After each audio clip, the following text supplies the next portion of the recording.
লাখ টাকার না হলেও দামি ব্র্যান্ড নিউ আইফোন হাওয়া কোথায় গুম। হারিয়ে ফেলেছি আইফোন, পকেটে ছিল আইফোন। মা ফোন করেছিল, যাদবপুর থেকে ফিরছিলাম, পকেটে কিছুক্ষণ পর হাত দিয়ে দেখি আইফোন নেই। সিরিয়াসলি দেখুন, লাখ টাকা কিনা জানি না, কিন্তু একটা আইফোন, অনেকেই বলবেন আইফোন হারিয়ে ফেললে দামি জিনিস। আমার কাছে আইফোনের দাম কতটা তার থেকেও বড় কি জানেন? সবচেয়ে বড় ইম্পর্টেন্ট যেটা ছিল আমার এই ফোনটার মধ্যে, আমার যাবতীয়, আমাদের তো ফোনের মধ্যে আমাদের যাবতীয় জিনিসপত্র এখন থাকে না, আমাদের যাবতীয় জীবনটা আমরা এখন মনে হয় ফোনকে দিয়ে দিয়েছি। আমাদের পার্সোনাল লাইফ থেকে শুরু করে আমাদের প্রফেশনাল লাইফ, আমাদের ব্যাংক, আমাদের অফিসিয়াল ডকুমেন্টস, এভরিথিং মানে আমাদের ফোনের মধ্যে থাকে। আর সেই ফোন আমি হারিয়ে ফেলেছি। আইফোন রিসেন্টলি কিনেছি, এখনো ইএমআই চলছে, আইফোন হারিয়ে ফেলেছি। এবং সবচেয়ে বড় কেন জানেন? এই ফোনটার দাম লাখ টাকারও বেশি, কারণ এই ফোনের মধ্যে আমার 4-4টি ইউটিউব চ্যানেলের যাবতীয় সমস্ত কিছু রয়েছে, কেউ খুললেই পেয়ে যাবে। এখন আইফোন খোলা যায় কিনা, আইফোনের ভেতরে ঢোকা যায় কিনা, আইফোনকে ভাঙা যায় কিনা, আই রিয়েলি ডোন্ট নো। আমার এত পড়াশোনা নেই আইফোনকে নিয়ে, কিন্তু আমার একটা দামি আইফোন পকেট থেকে পড়ে গেল।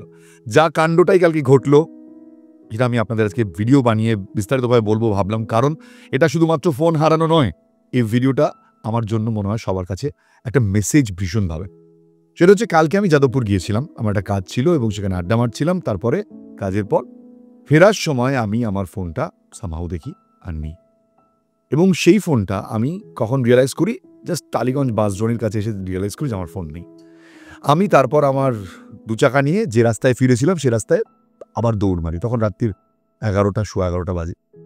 যে পথে গিয়েছিলাম সে পথে যে কজনের সঙ্গে দেখা হয়েছে জিজ্ঞেস করেছি, তারা বলেছে না দেখিনি স্যার, না দেখিনি দাদা। ফিরে আসি আবার যেখান থেকে শুরু করেছিলাম, আবার মনে হয় যে যাই। এরকম করে আমি 2বার আমার গাড়ি নিয়ে যাদবপুর, মানে টালিগঞ্জ থেকে যাদবপুর, যাদবপুর থেকে টালিগঞ্জ করেছি।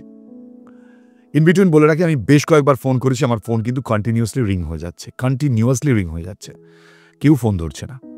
আমি জানি না কেন ফোন ধরছে না, কেউ পেয়েছে, কেউ পায়নি, রাস্তায় পড়ে আছে কিনা আমি কিচ্ছু জানি না। এরপর যেটা আমার করণীয় ছিল সেটা হচ্ছে, একমাত্র আমার সবচেয়ে বড় চিন্তা কি হচ্ছিল জানেন? আমার চিন্তা হচ্ছিল যে আমার যে ফোনের ভেতরে আমার ইউটিউব চ্যানেলগুলো রয়েছে, ওগুলো যদি কেউ খুলে অ্যাক্সেস করে, কোনোভাবে যদি চেঞ্জ করে নেয় পাসওয়ার্ড, তো গন এভরিথিং না। এত কষ্ট করে বানানো সাম্রাজ্য ধ্বংস হয়ে যাবে। আজকে যে ভিডিওটা আপলোড করছি সেখানেও তো আপনাদের সাথে যোগাযোগ করতে পারছি থ্রু এই সোশ্যাল মিডিয়া, আমার ইউটিউব। আমার ব্যাংকের ডিটেল থেকে শুরু করে সমস্ত কিছু রয়েছে সেখানে, আমাদের ইউপিআইগুলো রয়েছে সেখানে। যাই হোক, তখন মাথায় আর কিছু কাজ করছিল না। আমি সঙ্গে সঙ্গে 11:30, 12:15 এরকম সময় আমি যাই নেতাজিনগর থানায়। নেতাজিনগর থানায় ঢোকার সঙ্গে সঙ্গেই আমি সেখানে দেখলাম 2জন সিনিয়র পুলিশ অফিসার ছিলেন, আরও জুনিয়র যারা ছিলেন। প্রথমে গিয়ে ইন জেনারেল পুলিশ যেরকম করে ব্যবহার করেন ঠিক তেমনই ব্যবহার করছিলেন। বলুন কী হয়েছে, কোথায় হারিয়েছে, কোন জায়গায় হারিয়েছে, মানে জুরিডিকশনের ব্যাপার থাকে আমি এটা জানি। দেন বললেন যে কতগুলো একটা কাগজ দিলেন, বললেন যান জেরক্স করে নিয়ে আসুন, জেনারেল ডায়েরি করতে হবে। জেরক্স খুঁজে পেতে জেরক্স করলাম, যদিও সৌভাগ্য যে আমার যে জেরক্সের দোকান হতো রাতে খোলা ছিল। জেরক্স করে এনে দিলাম, সমস্ত কিছু লিখলাম। এবার আমি জিজ্ঞেস করলাম, একজন অফিসার ছিলেন, যে এটা কি পাওয়া যেতে পারে? উনি বললেন যান গুগল করে দেখে নিন, সম্ভাবনা কী থাকে। মানে পুলিশ জেনারেলি ব্যবহার যেমন করেন তেমনই উনি ব্যবহার করছিলেন। আমি বলবো না খারাপ বিহেভ করেছেন, বাট স্টিল ওনারা একটু গাম্ভীর্য নিয়ে থাকেন, যেটা পুলিশের বিহেভিয়ার। একজন সিনিয়র পুলিশ অফিসার ছিলেন যিনি আমাকে বারবার জিজ্ঞেস করছিলেন আমি কোথায় থাকি, আমার বাড়ি কোথায়, কোথায় বাড়ির স্পেসিফিক জায়গা। সেটা আমি পরে জানতে পেরেছি কেন উনি জিজ্ঞাসা করছিলেন। তো যাই হোক, যেটা আমার পুলিশকে প্রথমত বলার, পুলিশকে অনেক ধন্যবাদ, বিশেষ করে নেতাজিনগর থানাকে, কারণ জিডি করার সঙ্গে সঙ্গে জিডি তারা করে দেন, এবং সিনিয়র পুলিশ অফিসার যিনি ছিলেন তিনিই করে দেন, সিভিল ড্রেসে ছিলেন তিনি। এবং তারপরে সঙ্গে সঙ্গে আমাকে আমার ফোন থেকে একটা ব্ল্যাঙ্ক মেসেজ করতে বলেন। আমার আরেকটা ফোন যেটা ছিল সেটা না থাকলে তো পুরো গন কেস হতো, অনেক কিছুই মানে ঘটতে পারত। তো ওখান থেকে আমি একটা ব্ল্যাঙ্ক মেসেজ করি, এবং ব্ল্যাঙ্ক মেসেজের পরে ওনার সঙ্গে সঙ্গে আমাকে একটা লোকেশন দেয়, যে এই যে লোকেশনটা দেখাচ্ছে যান চলে যান এখানে। তো আমি বললাম যে একবার একটুখানি কাউকে পাঠালে খুব ভালো হয়। তো ওনারা কিছু রিপ্লাই করছেন না আমি দেখলাম। কিছুক্ষণ পর একজনকে বললেন যে পেট্রোলিং যে বাইকটা রয়েছে রাত্রিবেলা কোথায় রয়েছে, সেটাকে পাওয়া গেল না। তারপর একজন কনস্টেবল যিনি ছিলেন তাকে আমার সঙ্গে পাঠিয়ে দেওয়া হলো। ইন বিটুইন আমার বাড়ি থেকে ফোন করা হয়েছিল, আমার পরিবারের এক সদস্য ফোন করেছিলেন, তার ফোনটা ধরা হয়, এবং তারপরে তাকে বলা হয় যে অমুক জায়গায় রয়েছি, সেখানে এলে ফোনটা দিয়ে দেবো। কোথায় আমার ফোনটা কোথায় পড়েছে তো আমি জানি না। নবীনা সিনেমা হলের সামনে গেলে আমার ফোনটা নাকি দিয়ে দেওয়া হবে, এবং মিষ্টি খাওয়ার কিছু টাকা দিতে হবে। তো যাই হোক, আমি ততক্ষণে স্কুটি নিয়ে বেরিয়ে পড়েছি। ওই রাত্রিবেলা তখন 12টা বাজে, আমি গল্ফ গ্রিনে আমার প্রথম লোকেশনটা পাই, সেখানে গিয়ে দেখি যে আমার ফোন সেখানে কিছু নেই, অন্ধকার। গল্ফ গ্রিন দূরদর্শনের পাশে একটা জাস্ট গলি অন্ধকার মতন ওইখানটাতে দেখাচ্ছে।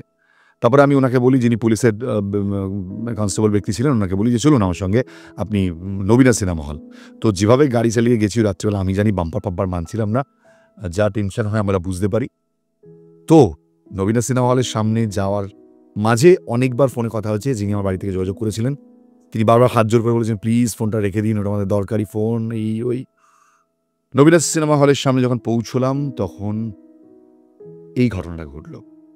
এই ঘটনাটাকে কি ঘটলো প্লিজ আপনারা দেখুন, তারপরে আমি পুরো ভিডিওটা আবার বলছি। আমি পকেটে হাত দিয়ে দেখছি আমার আইফোন নেই, মানে আইফোন নেই, মাথা খারাপ হয়ে গেছে, দৌড়াদৌড়ি করে রাস্তার মাঝখানে আইফোনটাকে কোথায় পড়ে গেছে, আমার পকেট থেকে জীবনে ফোন পড়ে না। আমি এখন দাঁড়িয়ে আছি নবীনা সিনেমা হলের সামনে।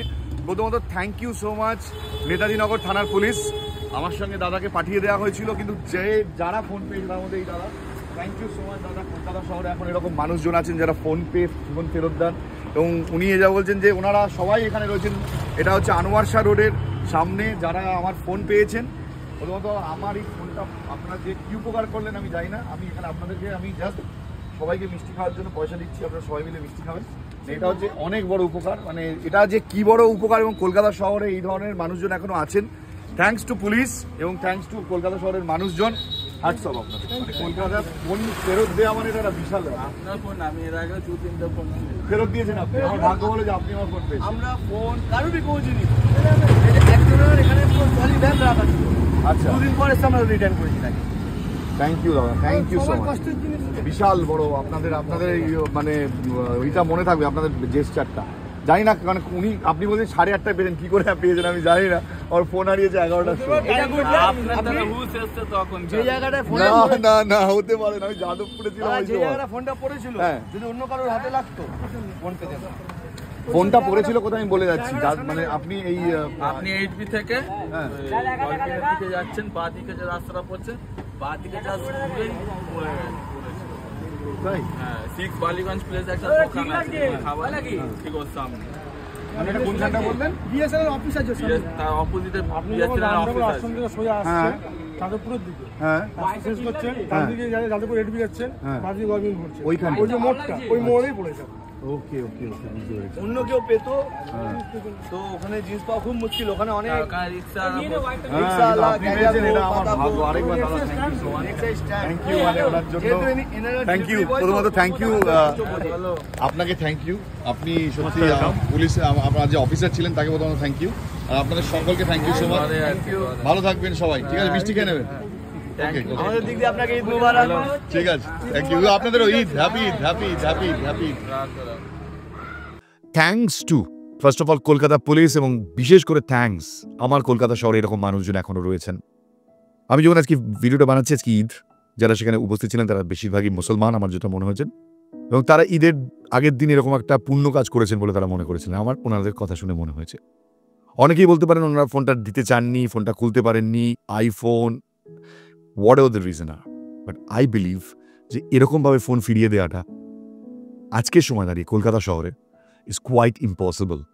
রিজন যাই হোক না কেন, এবং তারপর ফোনটি আমি পাওয়ার পর ভিডিওটা তো করলাম। আমি ওনাদের 1000 টাকা দিয়েছিলাম মিষ্টি খাওয়ার জন্য, ওনারা চাননি আমার থেকে।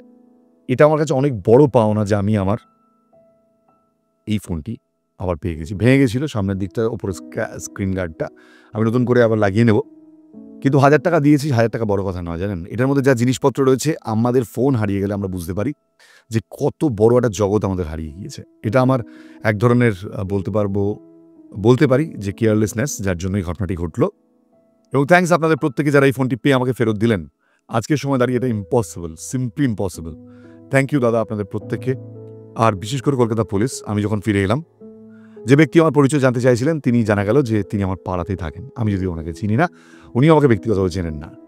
আমার পরিচয় জানার পর ওনারা আমার সঙ্গে ছবি তুললেন, বললেন যে প্লিজ একটুখানি বিষয়টা জানাবেন মানুষকে।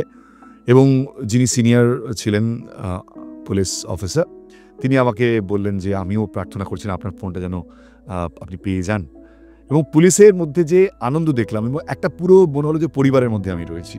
যিনি সিনিয়র অফিসার প্রথম দিকে একটুখানি গুরুগম্ভীর ছিলেন, তিনিও ভীষণভাবে এলেন, ছবি তুললেন, এবং থ্যাঙ্কস টু এভরিওয়ান। উনি পুলিশের যিনি ছিলেন, সম্ভবত ওনার নাম সুব্রত পান্ডে, যেটা আমার ফোনে এই মুহূর্তে দেখাচ্ছে, যদি ঠিক হয়ে থাকে। তো সুব্রতবাবু, আপনাকে অনেক ধন্যবাদ। এবং সিনিয়র যিনি ছিলেন তার নামটা আমি ভুলে যাচ্ছি, থ্যাংক ইউ স্যার আপনাকেও, এবং সবচেয়ে বড় কথা আপনাদের সকলকে। আমার এই ভিডিওটা আমি শুধু একটা অ্যাওয়ারনেসের জন্য পোস্ট করলাম। আমার মনে হয় এই ধরনের ঘটনা যদি সবার সাথে ঘটতো, এই দুনিয়াটা সত্যি একটু অন্যরকম সুন্দর হয়ে যেত। আপনারা কি বলেন প্লিজ কমেন্টে জানাবেন।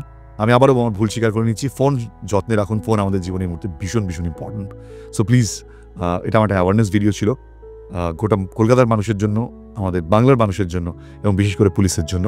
পুলিশ কখনো কখনো ভীষণ উপকারী, এটা ভুলবেন না। Thank you so much.